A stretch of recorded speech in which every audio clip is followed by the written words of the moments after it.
So the next thing I'm going to go over is getting your photos into Lightroom. So your photos won't automatically appear into Lightroom, you have to actually add them. So we're going to select the Lightroom program down here.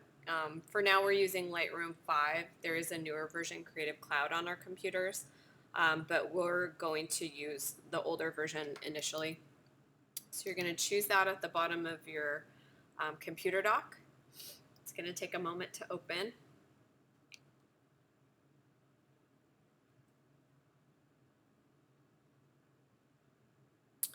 Okay, so it's going to open to whoever was working last on your computer, which is totally fine. What you want to first do to make sure that we're not jumping ahead is that you've done a copy or a download of your files from your memory card onto the computer before you open Lightroom. Okay, then once you've done that, we're at the point where we're going to copy those files into this program.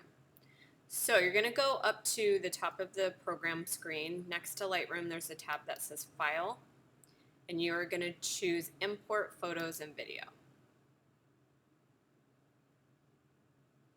Okay, do not just automatically click Import if it's highlighted, because you have to set some settings in this screen before you do that. Okay, so the first thing is we have to choose where we're getting our files from. So over here on the left you have Source.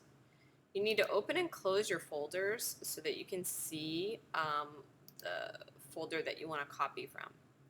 So we want to go under our computer, we want to go under period 3. If you don't see period 3, close other folders first, and then you'll see it. And then we want to find the folder that we created. Okay, so we're going to look for our first name, our last name, and the project. You never just want to call a folder the project, because there are multiple people that use the computer, and you want to be able to identify yours quickly. So we're going to click on our folder here. You're going to see thumbnail previews show up. You can uncheck or recheck photos. The checked ones will be the ones that download. At the bottom you also have check all and uncheck all. Honestly, importing takes a very short amount of time, so I would just import them all and then ignore the ones later that you don't want. At the top of the screen we want to choose Add for our option. And then over on the right, we need to set some things under File Handling and Apply During Import. So under File Handling, we want to have our build previews as minimal. That means that they're going to pop up and go into focus more quickly than if we built them larger. I would recommend building smart previews for your files. That'll build smaller versions of your photos, just in case something happens to your fuller version photos.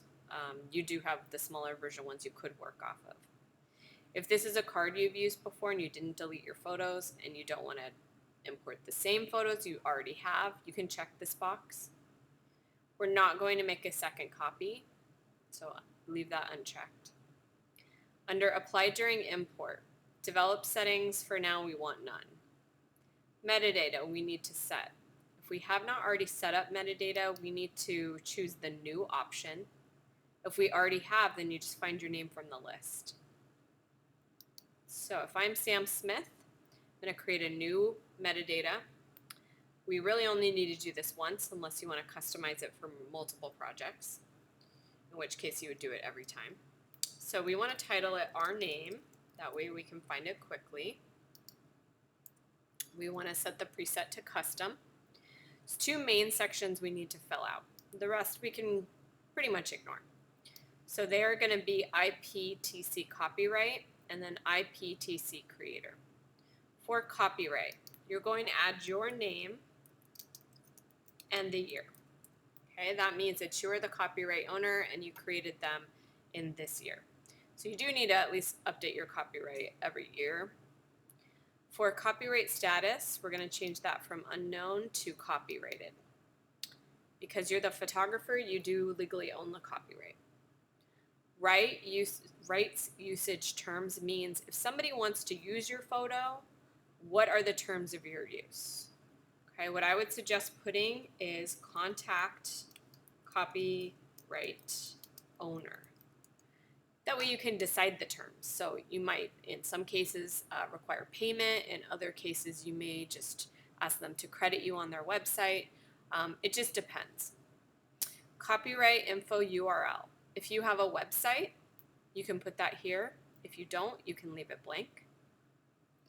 The next section is the IPTC creator.